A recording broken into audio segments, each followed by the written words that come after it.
Every story appears ordinary until you see the core side of it. And what you're looking for is a story behind the news. We bring it to you from Lagos, the commercial capital of Nigeria. Giving you all sides and political stories round the clock. Every detail from the start line to the final whistle.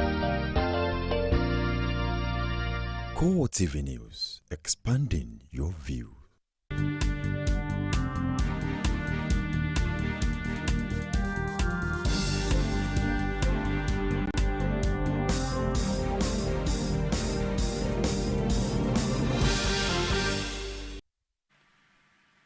Good morning, CoreTV News on the hour. I'm Tolu Ojewumi. After a long day and night at the Eagle Square, the new APC chairman, John Odigoyagu, was finally declared elected at about 10 a.m. on Saturday. Speaking afterwards, Odigoyagu assured party members of his readiness to provide visionary leadership for the party that's ahead of the 2015 general elections. I am humbled by the great honor you have conferred on me and the sacred trust that you have reposed on me. And with extreme humility, I accept this responsibility. We have undertaken to lead this party into the next phase of its evolution and onwards thereafter to the fulfillment of its destined mission as the liberator of the Nigerian people. This is a heavy responsibility, but I assure you, it is a responsibility we are not taking lightly.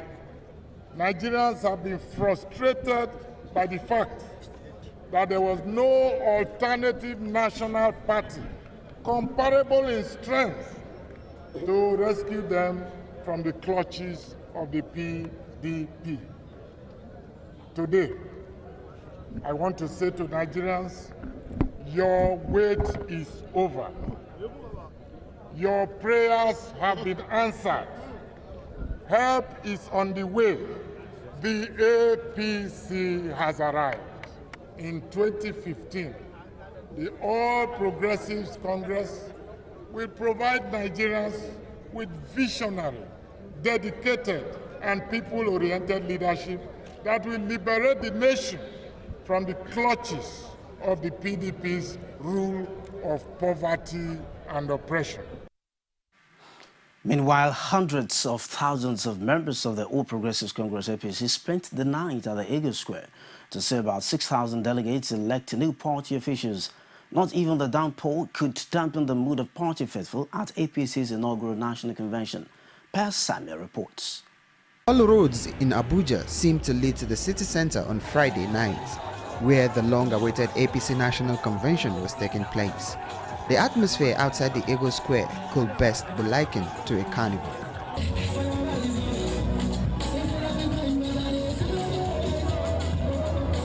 It was also not different inside the arena.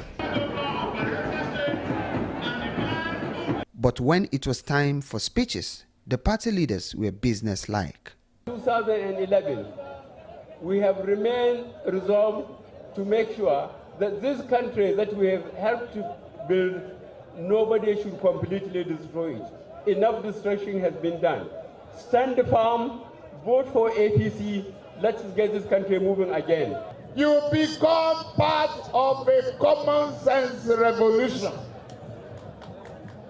And that common sense revolution is to fight insecurity, mismanagement, unemployment, hopelessness, and abduction of our children.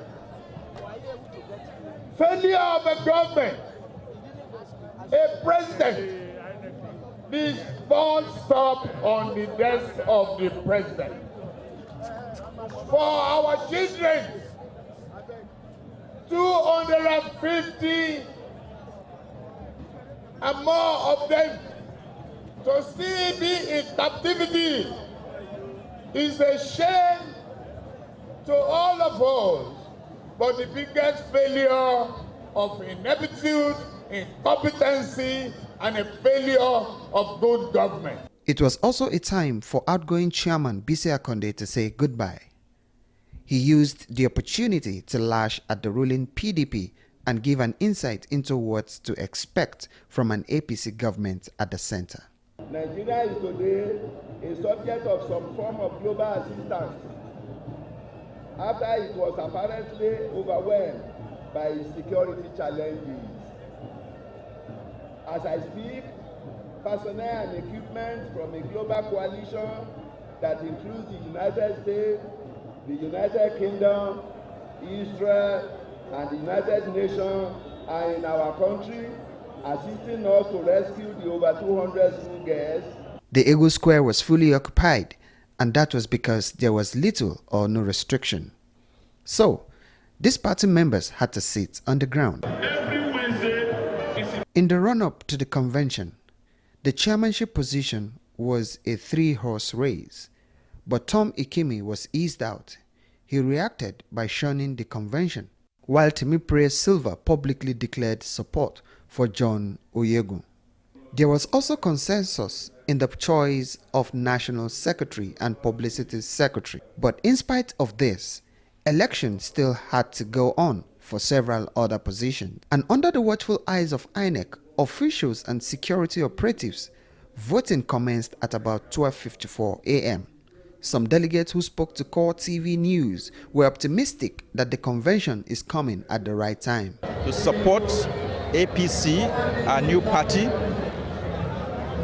as a result of a merger of 3 parties, 3 major parties in Nigeria, which has never happened in the history of politics in the entire world. In the history of this nation, 5 governors of a ruling party defected into a new party. For the first time in the history of this party, this country, over 37 members of the House of Representatives, close to 20 senators defected, to a new party. My brother, this is an idea whose time has come. APC faithfuls are also hopeful that after scaling through its first major test, the party is on track to giving the ruling party its biggest electoral challenge since 1999. As 2015 general elections approaches, Nigerians require good leadership no matter the party affiliations of the candidates. As over 8,000 delegates cast their vote at the APC National Convention here in Abuja, political watchers are waiting to see if the party will bring the desired change during the 2015 general elections.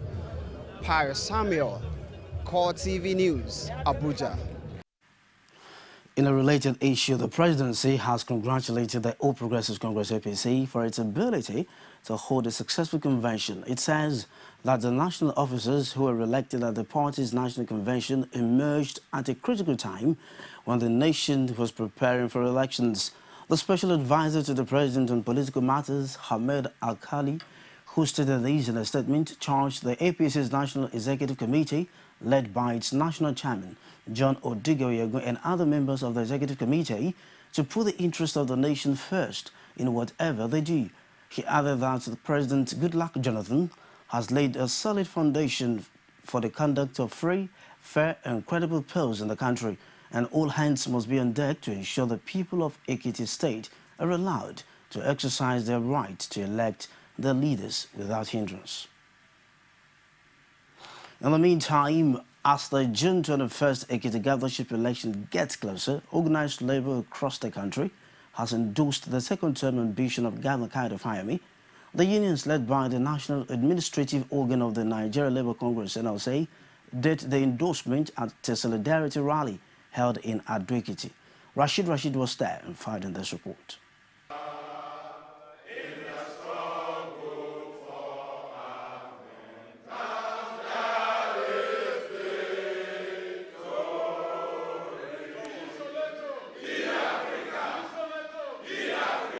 The organized labor led by the Central Working Committee of the Nigeria Labour Congress had in attendance the leadership of the trade unions across the country. Nigeria Labour Congress President Abdul Wahid Omar says it is imperative to support the cause of Fayemi due to his antecedents in labor movement. And we can always identify with people who identify with the movement, particularly those who have diligently served the movement in different capacities.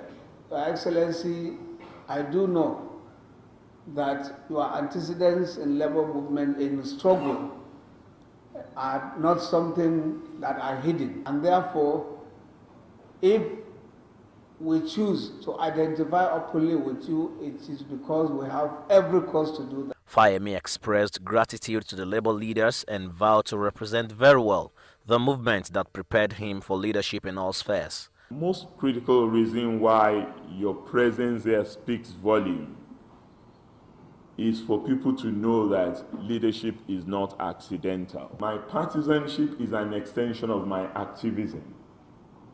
It's not a substitute. It is all encapsulated in our own ideological orientation. That power and politics is about people.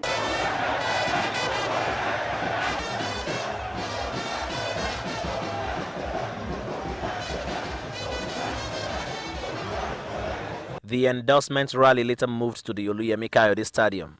This time, the NLC national leadership was not there. The Ekiti State chapter of the Nigerian Labour Congress and Trade Union Congress were, however, at hand to assure Fayemi of his second-term ambition. Not only for the adoption of Governor Kayode Fayemi for second term, but an avenue to demonstrate to the outside world that Governor Fayemi and the entire workers in Ekiti State are partners in progress. Fayemi, you have my support and the support of my people. Thank you very much.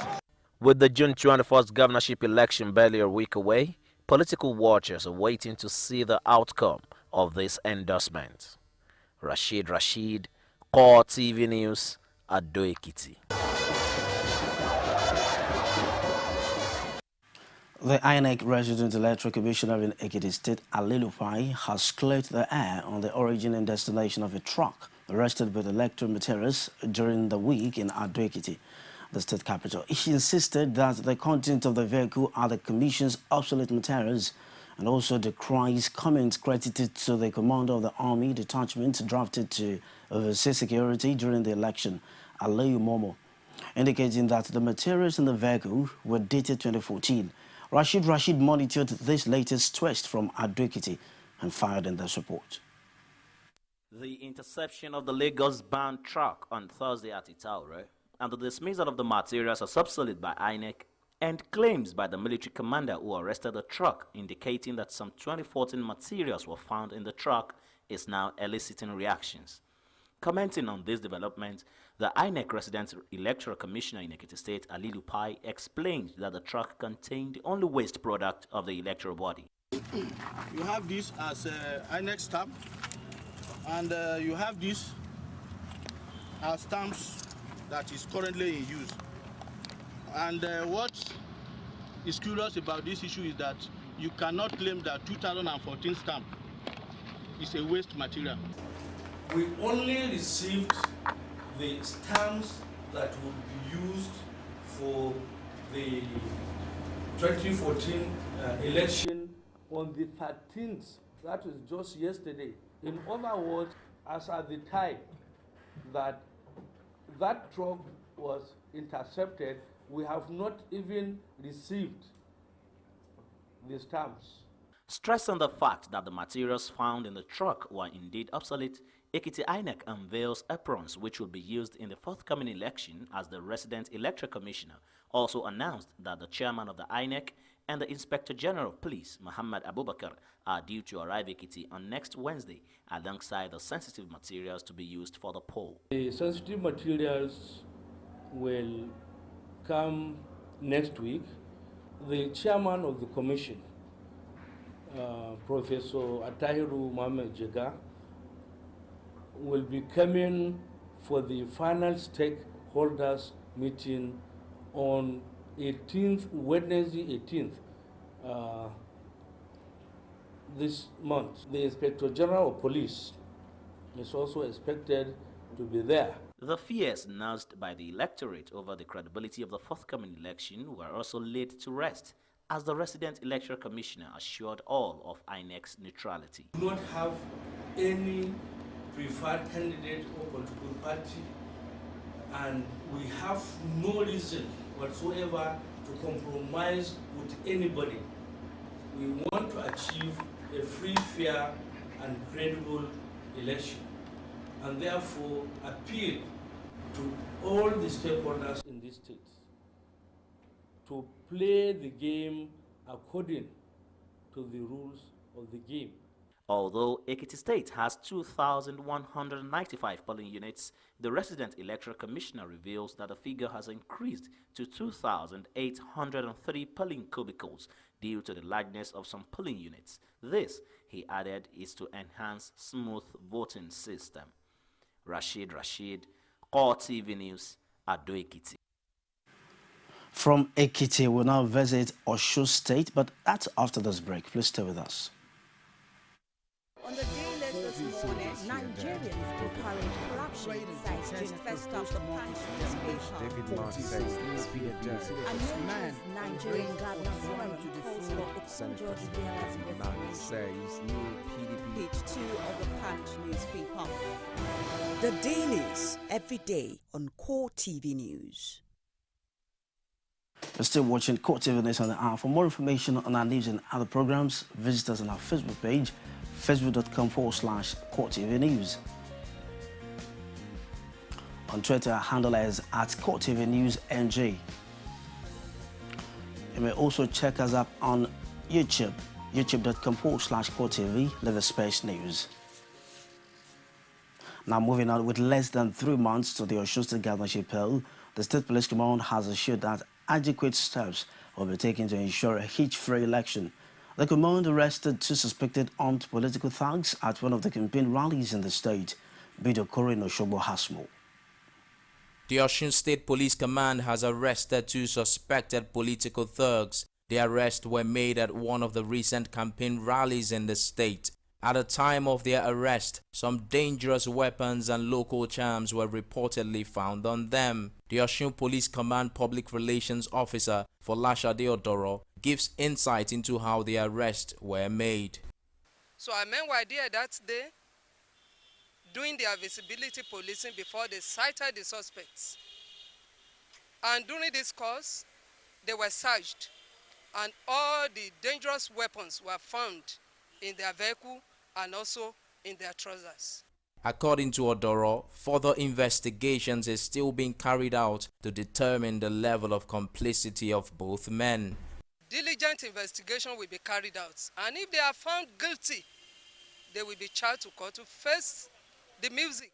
The Special Assistant to the State Governor on Security Affairs, Kunle Amos, buttressed the need for the ongoing investigations by the police. But we are trying to see the authenticity of what they were actually going to use the cutlass for and all that.